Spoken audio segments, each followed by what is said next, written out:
Hi there, my name is Jessica. Have you ever found yourself stuck between your mother and her lover? A position that you have absolutely no say in? Well, that was exactly the situation I found myself in, and I watched while everything unfolded, waiting for my life to be ruined beyond repair by my own mother. When my mom got married to my dad, she was only 18. He met her in a coffee shop that she used to work at. He was the owner of a big company back then, and he was 33 years older than she was when he decided to marry her. She agreed to marry him at that time, but it wasn't because she was in love with him. She agreed because she loved his money. He was her golden ticket to a lavish lifestyle. After they got married, they had me and my twin brother James. Dad loved us so much, but his love wasn't enough to make him stay. He died last summer and left us a lot of money and a lot of property. However, we were still just minors, so Mom was our legal guardian, and that's where all the trouble began. It wasn't easy for me and James to get over our dad's death, unlike our mom, who seemed to go back to normal a month after it happened. She started going out with some guy named Mike, who was excessively concerned about the way he looked. There's no doubt that my mom is a very attractive woman herself,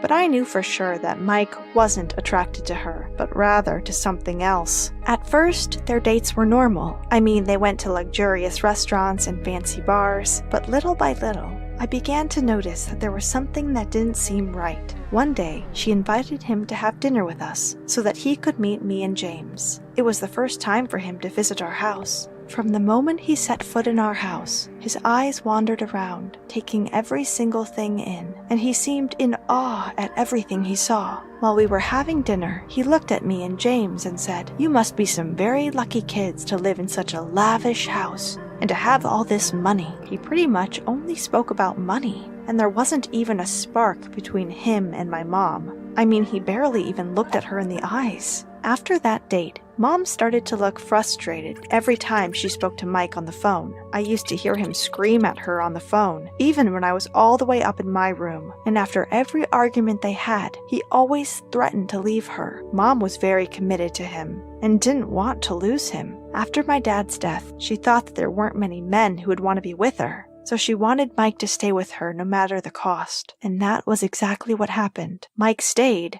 but it definitely cost us a lot. Mom began to buy him some really expensive gifts. She gave him everything that he wanted to make sure he stayed with her. They weren't normal gifts. They were insanely expensive gifts. She bought him a Bentley Bentayga and a luxury house next to ours. She bought him Rolexes and clothes by Versace, Prada, and Gucci. And it didn't stop there. She even sent him alone on a trip to the Hawaiian Islands when he told her that he needed some time away to rest and recuperate. I didn't know if Mom was aware of the fact that he was clearly just using her. Not only was he using her, but he was also spending our dad's money, which was meant to be for me and James. It's true that my father was rich, but he wasn't Mark Zuckerberg rich. And the way things were headed, it seemed there would come a day when all our money would be in the hands of Mike. And when that time came, he would break up with our mom, and there wouldn't be anything left for me and James. I had to do something. I wasn't going to let Mom act like that forever.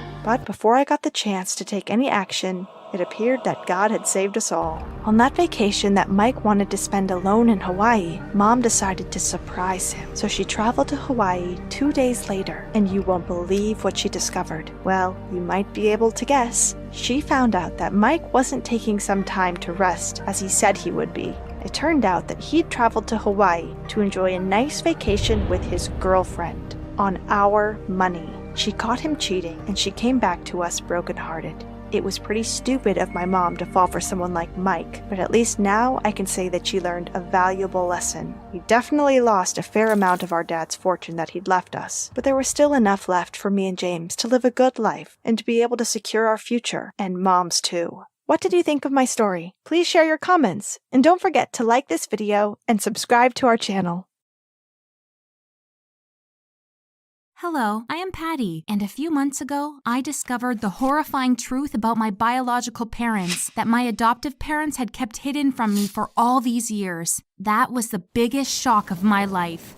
Ever since I was a little girl, I had been aware that the couple who raised me, the Browns, were friends of my family. They adopted me after my parents passed away when I was just a baby. I was told they had an accident and it cost them their lives, but I was never told what kind of accident it was. So I just grew up with the Brown family, who already had 3 children of their own, and I was happy. One day, my friends decided to go on a trip to the beach. I was super excited about it because Mr. and Mrs. Brown hated going to the beach. So at the age of 13, that would be my first proper beach experience. I was sure Mr. and Mrs. Brown wouldn't mind it, but I was very wrong. I begged them, yet they wouldn't budge. I couldn't understand why they were this adamant, so I continued nudging. I mean, this is what all teenagers do, no? But what happened then changed my life forever. While I was yelling at Mrs. Brown and asking for an explanation, she said out loud, "We are afraid that you will face your parents' fate." Then she immediately realized what she said and her face turned red.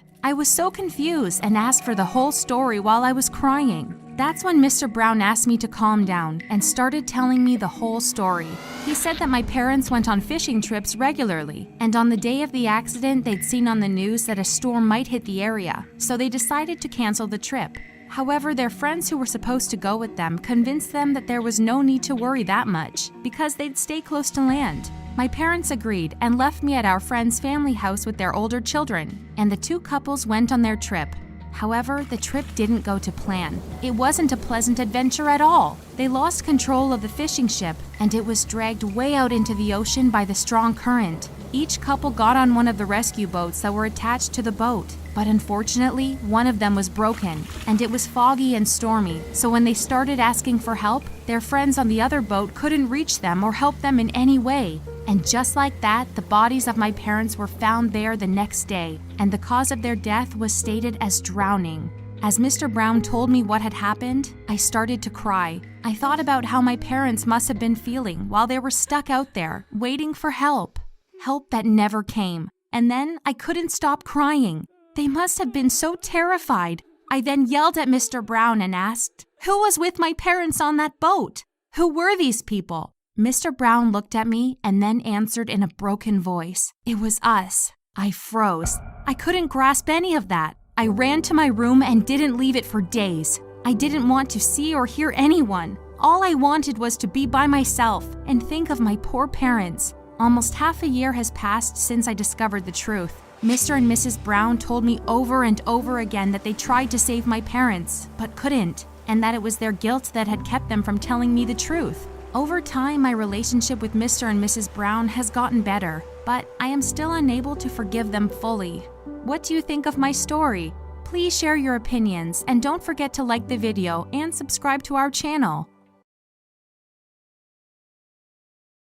I am Monica. A few days ago, I discovered something shocking in my friend's room. Okay, so I had a friend named John in my piano class who I thought was gay. I enjoyed hanging out with him. One time, Mom came to pick me up from my piano class. John started asking weird questions about her, like, "How old is your mother? Does your father live with you? What does she do for a living?" I answered him, but I was truly confused. Once, John suggested visiting me at home. I thought it might be a good idea. I mean, he was just a friend, right? So I invited him to dinner.